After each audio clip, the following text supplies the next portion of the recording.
But what is jihad? This is the issue.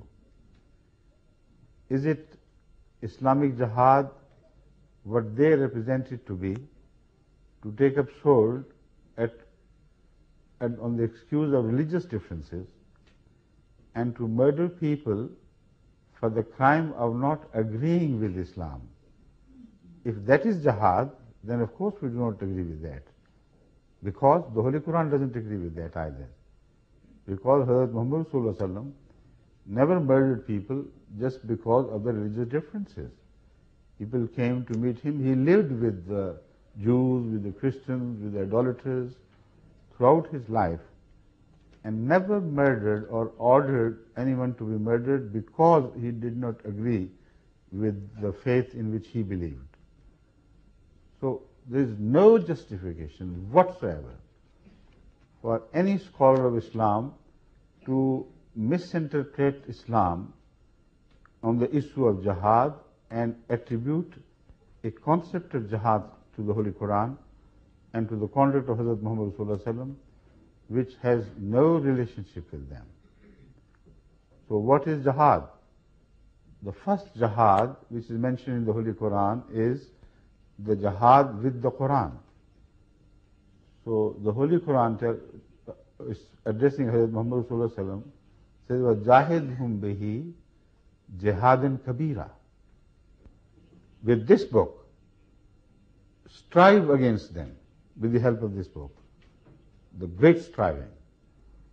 So the greatest jihad of every Muslim is to strive for the victory of Islam with whatever lies in his capacity, by way of the Quranic teachings or by way of an example, beautiful example set before the people, by acting upon the Quranic teaching. This is the most wonderful jihad that one can think of, and this is Islamic jihad. Number two, the second jihad mentioned in the Holy Quran and also in Hadith is jihad against your own evil dispositions, your evil inclinations, etc., and to continue to wage a war against your bad self, which would continue to drag you to all that is satanic. And that is the jihad between light and darkness. And that jihad begins within a man individually and within a woman. By the word man, I mean both man and woman. And this is a jihad in which seldom we find people genuinely and seriously involved, yet they claim at the loudest of their voices, jihad, jihad, jihad. So these are the primary two jihads which I have mentioned, which they totally ignore. The third in order comes jihad with sword. And what is that jihad? Can a fight with sword or bullets or guns be called holy?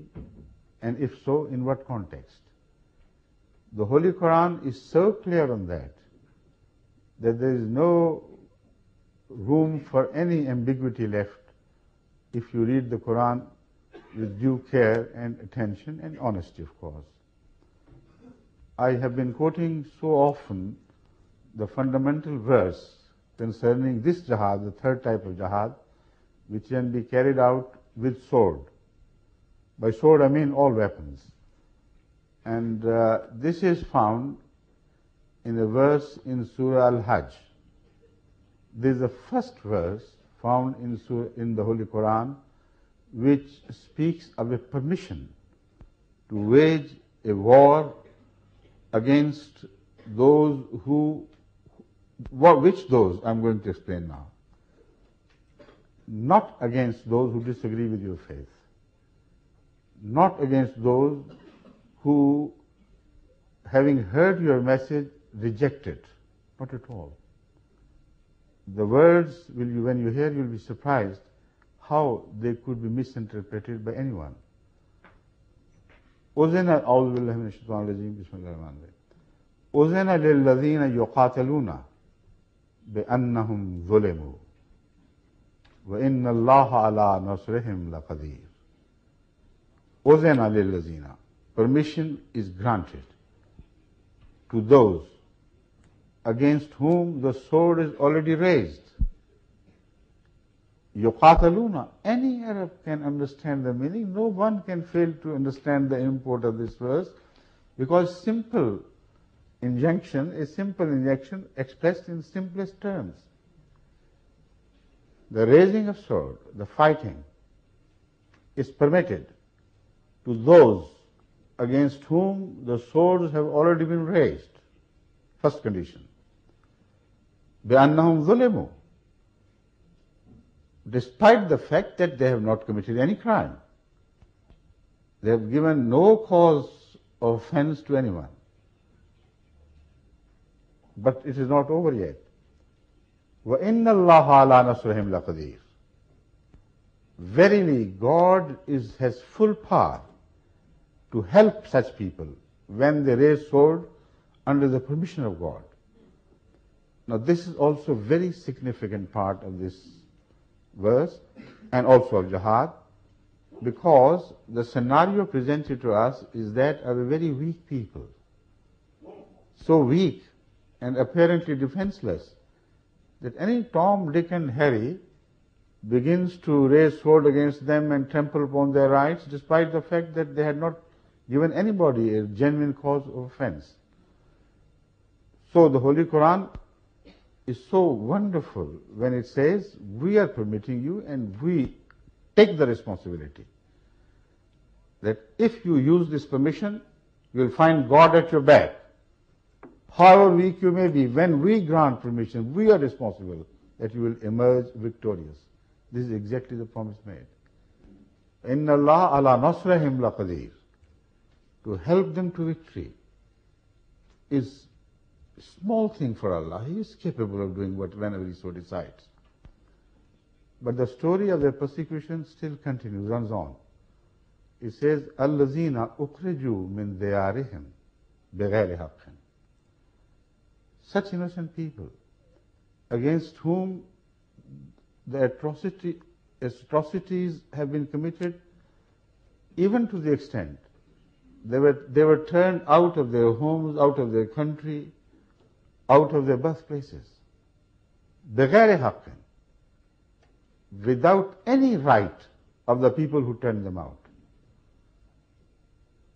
Then the Holy Quran tells us, إِلَّا أَن يَقُولُوا رَبُّنَا اللَّهُ.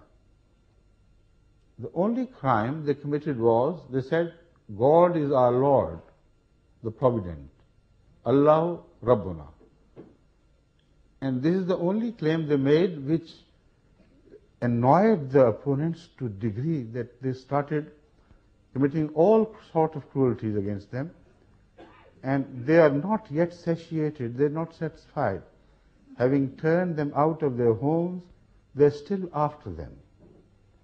Now this is in a sort of prophecy, in fact. It says, you have come to Medina, you have been turned out of your homes, but the war is not over against you. The sword will yet be raised. And this time, if they come pursuing you, we permit you to fight back. This was indeed a prophecy of what happened at Badr. And the promise of Allah was kept so beautifully. Being small in number, being weak in other respects, pitched against an army of trained soldiers, the very pick of Mecca, who were 1,000, who were mounted, who had all sorts of equipments available at that time. And this small number of 313, who also included among them some lame people, some old people, some young boys who had not yet reached maturity. And the promise is so positive, so clear. This time, let them come. This time, if they wage a war, we have permitted you. And we are capable of defeating them. So, God is with you, don't care. And then the principle of Jihad is mentioned.